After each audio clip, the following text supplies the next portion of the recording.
What's going on, ladies and gentlemen? Welcome back to another episode of Mind to Motions. So in this fifth episode, we're going to be touching on commitment.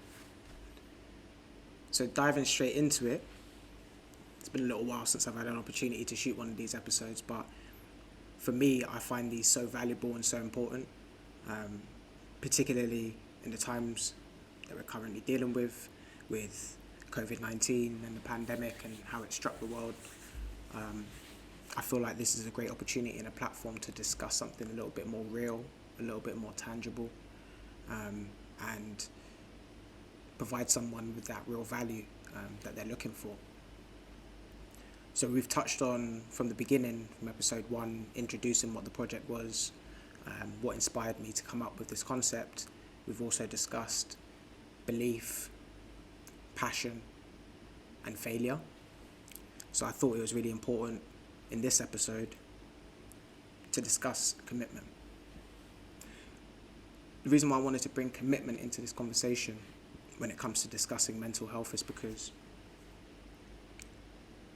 in order to kind of achieve your goals in life, you're going to need to be committed in many different ways. Sometimes the commitment involves your money. Sometimes the commitment involves your time. Sometimes it's your general energy and focus. But ultimately, you will need to have commitment involved in whatever you're doing. So, taking my personal experiences, I found that being committed to the long-term plans, to the long-term success, the sustainable success that you can build, has been my greatest benefit. It's been my greatest asset in all of the things that I'm building.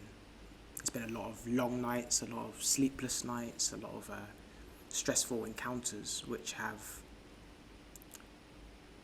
made my journey much more worthwhile.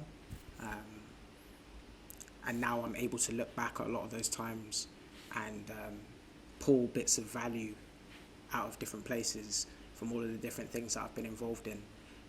But because I've been committed to this journey of content creation, storytelling, artistry for the last 8 to 10 years now, you get to a point where things they just click, and you start to understand, and you start to recognize where your value is, how much you're worth, not just financially, but in terms of your energy and your spirit and your overall commitment.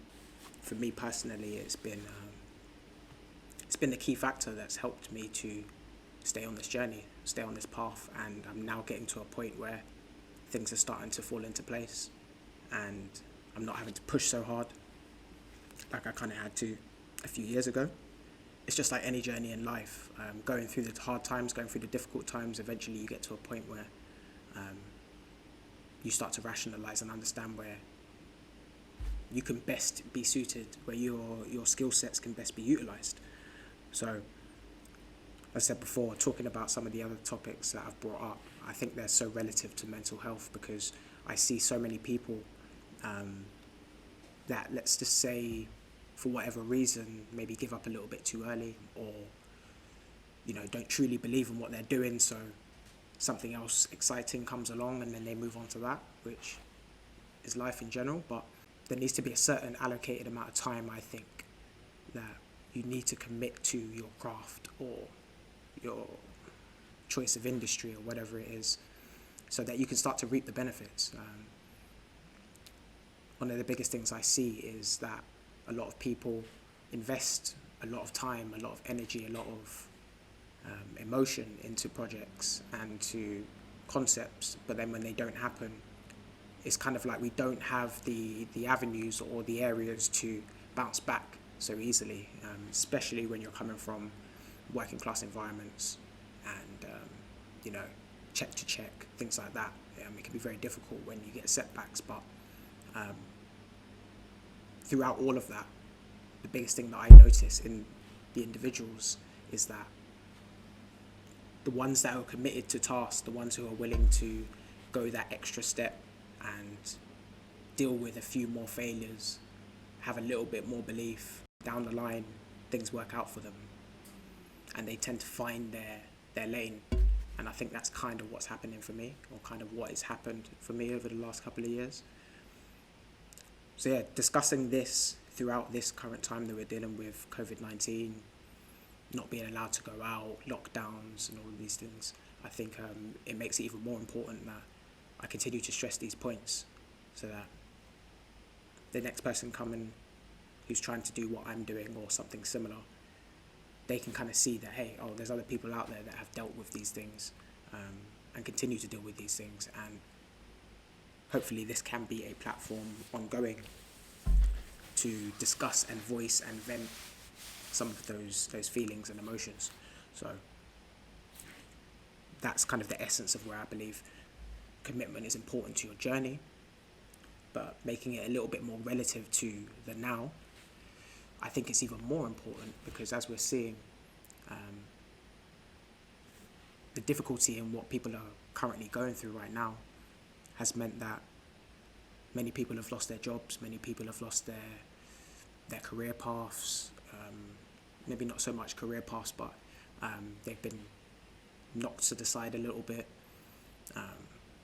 All different things, health, we've lost different people all over the world. There's been so many tragedies, and it's just ongoing, to the point where I think it's even more important that you're committed to the things that you're interested in, your passions, your family, your community.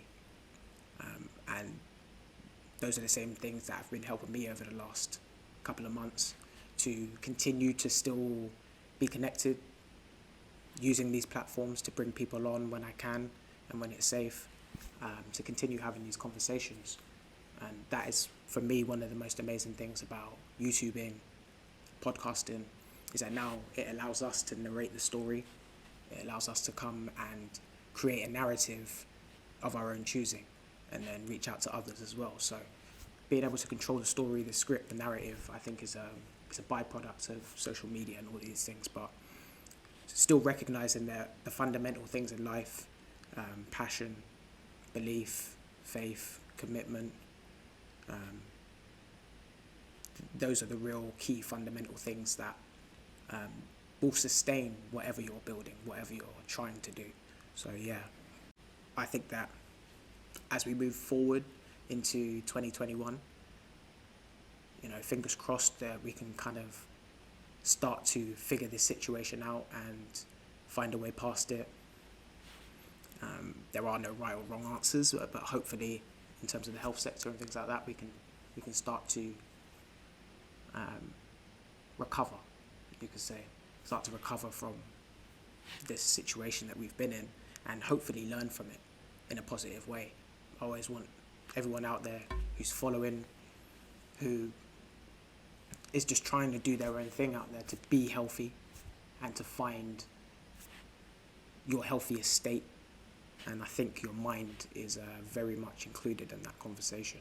I think it's something that we're now starting to tap into a lot more, being more mindful, recognizing that mental health has an effect on us, and not being afraid to talk about it, like this. Don't let things fester. Reach out to people in your community, reach out to close friends and family, and don't be afraid to voice these opinions, because the more that we can discuss them openly, it's going to be better for everyone, and hopefully we can start to reverse a lot of the mental health stress and issues that we've been going through. So yeah, this will be the last episode that I will be front and center discussing some things that have affected me, or I've seen in the past that can have an effect if kind of gone unchecked. So I thought it was really important to create this Mind to Emotions platform, so that it allows others out there who may be feeling the same, who may be going through the same sort of things, to see that someone is confident and brave enough to discuss it. Maybe I could come on there and discuss as well. Even if it's just you want to reach out and have a conversation, it doesn't necessarily mean you have to come in front of the camera. But most important is to talk about it. Find people that are willing to listen. Find what part of mental health affects you the most, doesn't affect you the most. Being able to at least understand it, I think, we can, one, be able to help other people who may be suffering, and two, be able to understand how or what our strengths are in terms of our mental health. It doesn't all have to be negative, which is another thing as well. I think we can consider the fact that some people are very mentally strong. A lot of people don't struggle with the same sort of things that others may do. So for those that maybe feel in that category of mentally strong and have a lot of determination, willpower, self-motivation and things like that, I think there's a little bit of a responsibility to maybe turn around and explain some of the things that have helped you, or ways that you found to just work around some of those potential issues. So yeah, before I leave, I have to give a massive shout out to Drip Customs. As I said before in all of the episodes so far, pretty much, you got to shout out your people. You got to shout out your people in your community, in your network, people that you work with, and then sometimes great things can happen. Great collaborations can happen. You know, like I've got this custom piece designed by Drip Customs. They do some amazing work. Usually they do footwear, or have been doing footwear to start with, but I've seen some of the denim jackets that they recently do, and I was just like, yo, I've got to get me one of those. I've got to get me one of those, and hooked it up. 48 hours, special requests.